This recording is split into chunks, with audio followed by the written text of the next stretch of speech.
Hey everybody, this lesson is just part 3. It's a review of direct or inverse variation. Okay, let's go ahead and get started here. So tell whether the equation represents direct or inverse variation or neither, then identify the constant of variation. Okay, the constant of variation is K, the letter K. Remember we have direct variation is y equals kx, inverse variation is y equals k over x. Okay, this is in the form of y equals kx, and the constant of variation, that k is -7. Okay, so direct variation and k is -7.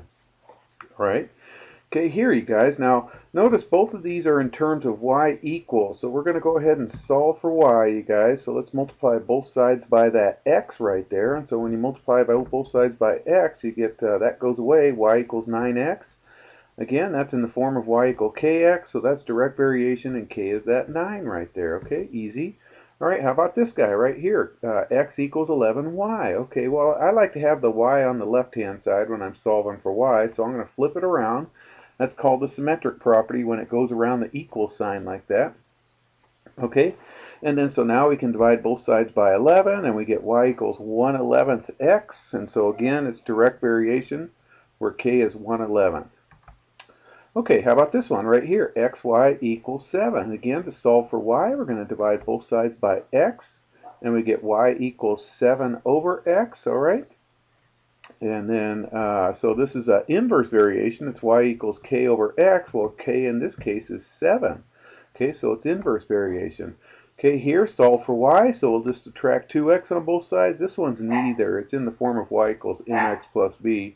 Let's have company. You can hear my dog barking in the background, maybe. Let's see. So graph, there we go. Graph the direct variation equation right here.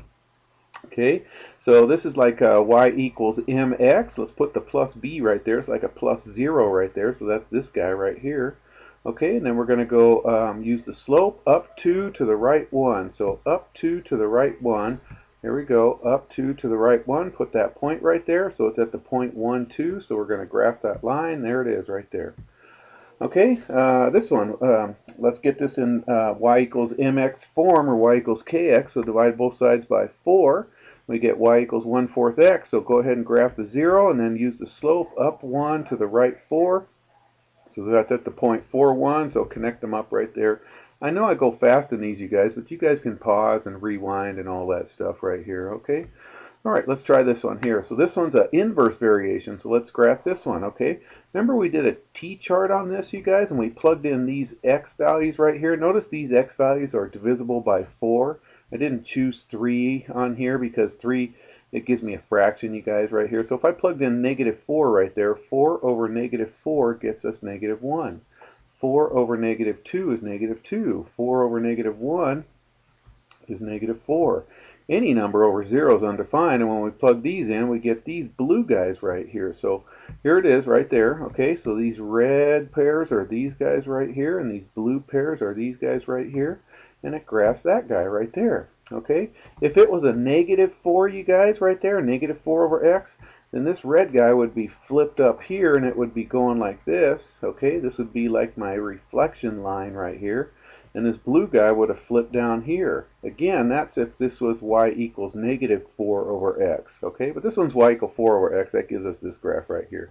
Okay, if it's negative, then it's just upside down, going here and here. Okay, you'll have a couple of those on your homework. Okay, so y varies directly as x. Write an equation to represent each. Okay, then find y when x equals 10. Okay, so direct variation, it says varies directly. Y equals kx.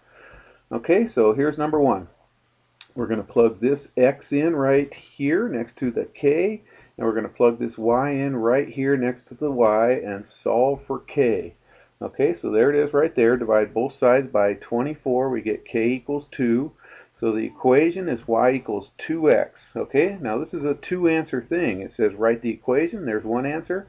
Then it says find y when x equals 10. So we're going to plug in 10 right there.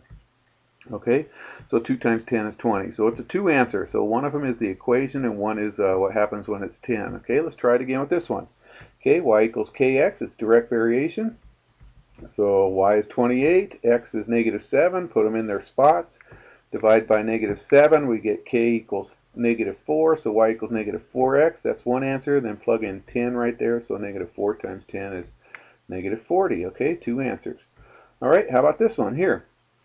Y varies inversely as x. Write an equation to represent each. Then find y when x equals 10. Okay, remember, and there's our first one. So inverse variation is y equals k over x. So I'm going to plug in this x equals 1 right there, and plug in this y equals 3 right there, and then solve for k. Okay, multiply both sides by 1, we get k equals 3. So the first answer is y equals 3 over x. Okay, the second answer, we plug in 10. So 10 goes right there. So it's okay to have a fraction. You get y equals 3/10. Okay, two answers. All right, one more. Okay, here we're going to plug in x equals -3 and y equals 4. So when we plug that in, there it is right there. And then we're going to multiply both sides by -3. And so we get k equals -12. So y equals -12 over x. Okay, and then now let's plug in 10. So when we plug in 10, you guys, we get -12 over 10, and then 2 goes into that 6 times, 2 goes into that 5 times, so of course reduce it when you can, and you get -6/5. All right, if you're in my class, I would assign that for your homework, okay? And if you can, click like, you guys, or click dislike if it's not helping you guys, all right? And take care, and if you haven't subscribed, please do. Take care.